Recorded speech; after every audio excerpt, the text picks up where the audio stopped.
Mən baxıram, Fatma xanım var, xalq artisti, yaşlı, biraz da bu yaxınlarda ağır bir xəstəlik keçirdi, bilirsiniz.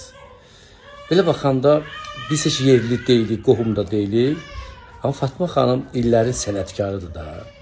Qarabağlı, Ağdam bölgəsindəndir. Özünə böyük hörmətim var. Bu insan yaşlanıb, ola bilər yaşlanıb, ola bilər xəstəlikdən hansısa əlamətlər var. Ona böyük hörmətim var, çox yaxşı insandır. Onun qızı da oxuyur. Efirdə deyib ki, mənim qızım Tarkandan yaxşı olub, oxuyur. Nə olsun deyəndə ki, sadəcə Tarkan bilirsiniz nə üçün sizin üçün Tarkandır? O böyük ölkənin starıdır.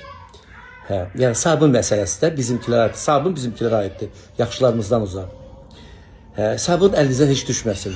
Yaxşılarımızdan uzaq. Bizdə ona görə heç vaxt birlik olmayıb, olmayacaq da.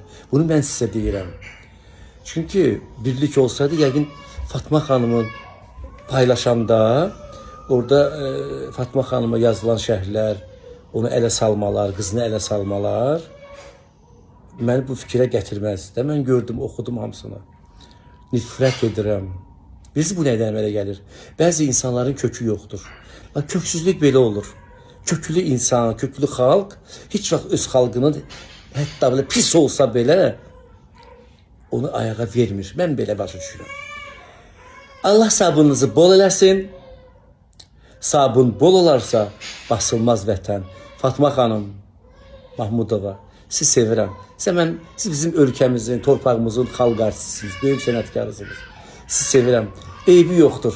Siz ona görə də bu xalqa yaxşılardan uzaq güvənməyin.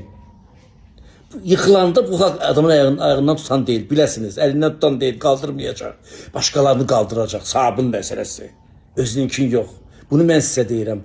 Allah məni yaxşılardan uzaq. Bu xalqın o bəzi nümayəndələri var, çoxları ona möhtac eləməsin məni.